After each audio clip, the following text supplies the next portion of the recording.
Bonjour tout le monde, je m'appelle Caroline, je suis prof de chimie et de mon confinement à votre confinement aussi à celui de mes collègues Véronique et François du département de chimie du Cégep André-Laurando, on vous présente aujourd'hui des petits ajouts qu'on voulait faire à une capsule vidéo qu'on a déjà faite à propos de l'évaluation par entrevue individuelle. C'est sûr que dans le contexte actuel, l'entrevue individuelle va se dérouler de façon différente. Alors, on a peut-être des réflexions intéressantes pour vous. D'ailleurs, la première question que je voudrais vous poser, Véronique et François, c'est pourquoi vous décideriez d'évaluer les étudiants par entrevue individuelle? Qu'est-ce que ça vous apporte? Ben, en fait, que ce soit en mode confinement ou en mode plus traditionnel, l'entrevue individuelle, ça nous aide vraiment beaucoup à valider la compréhension individuelle de chaque étudiant, que ce soit pour des notions théoriques, des expériences, des projets. Puis, dans le contexte actuel où il va probablement y avoir des examens à la maison, où les étudiants ont beaucoup de temps puis ont accès à toutes leurs ressources, de faire une entrevue après l'examen, ça permet de vérifier que ce que l'étudiant remet, c'est bien son travail, qu'il l'a bien compris.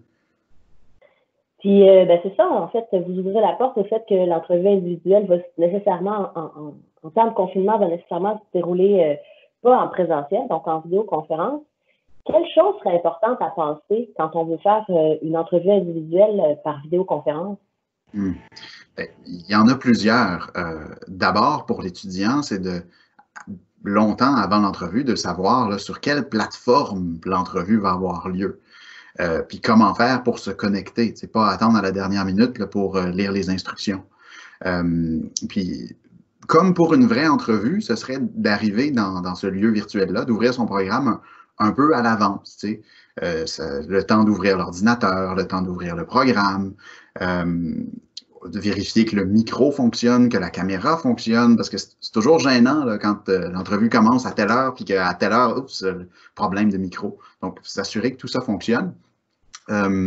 Aussi, d'avoir le matériel nécessaire, d'avoir un papier, un crayon pour pouvoir prendre des notes, pour pouvoir réagir, réfléchir un peu. Et bien sûr aussi, d'avoir quelque chose pour s'hydrater, un verre d'eau, une bouteille d'eau, un petit peu de jus, un café, hein, pour se rafraîchir la gorge et les cordes vocales, puis être capable de continuer à parler. Ne pas négliger non plus le choix du lieu pour l'entrevue individuelle. Assurez-vous d'avoir, autant pour le prof que pour l'étudiant, ça vaut la peine de s'assurer d'avoir un endroit qui est calme pour vraiment là, être capable de concentrer son attention sur l'entrevue elle-même. Ça vaut la peine d'aviser les gens avec qui vous êtes, que vous allez avoir dans les prochaines minutes une entrevue individuelle puis que vous aurez besoin un peu de calme. Vous en conviendrez que quelqu'un qui passerait en bobette derrière moi, là, ça serait une distraction non négligeable, puis on souhaite évidemment éviter ça le plus possible.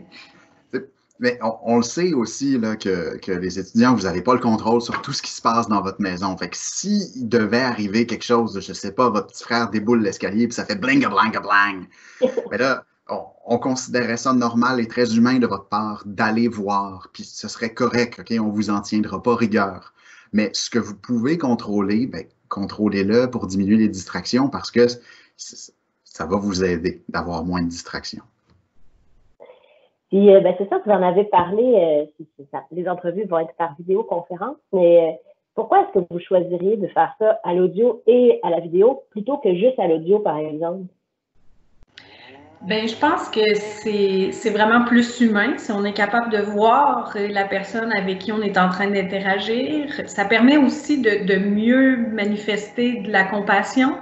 Dans le fond, pour l'enseignant, si c'est plus facile d'une part de se rendre compte que l'étudiant comprend pas ou est peut-être stressé par rapport à certains éléments. Et ça va être plus facile aussi probablement et plus efficace de le rassurer là, si les caméras sont ouvertes. Puis j'en profite pour rappeler à tous les enseignants que ce qui est le plus important dans une entrevue individuelle, c'est vraiment de demeurer bienveillant là, avec l'étudiant. Bien d'accord. C'est vrai. Mais c'est ça, si on fait de la vidéoconférence, ça peut amener son lot de pépins. Est-ce que vous avez des conseils pour contourner peut-être des petits pépins? Ouais, en termes de pépins techniques, là, bien sûr, avoir que l'ordinateur qu'on utilise, si on utilise l'ordinateur, que les mises à jour soient faites. On ne veut pas de mises à jour intempestives là, qui viennent tout bousiller pendant l'entrevue. Aussi, des fois, on a des problèmes de connexion avec le routeur sans fil. Idéalement, là, comme un technicien nous le rappelle tout le temps, connectez-vous avec un câble. Okay? Branchez votre ordinateur avec un câble Ethernet directement dans le routeur. Sinon, si vous n'avez pas de câble, restez proche du routeur. Ouais, il y a ça qui peut revenir. Puis, comme je disais tantôt, ça vaut la peine d'avertir, quand vous avertirez les gens avec qui vous êtes que vous allez être en évaluation dans les prochaines minutes, vous pouvez leur demander en même temps si c'était possible de ne pas streamer en même temps que vous allez faire votre entrevue pour éviter de partager trop la bande passante. Puis c'est sûr que, évidemment, ce qui reste le plus important, c'est de s'entendre comme il faut. Fait que si jamais la vidéo ralentit trop, ben ça pourrait, là, à la limite, se dérouler seulement à l'audio. Mm-hmm. Donc, ce qu'on retient, c'est qu'une entrevue individuelle, que ce soit en présentiel ou en vidéoconférence, ben, ça sert à évaluer les mêmes choses.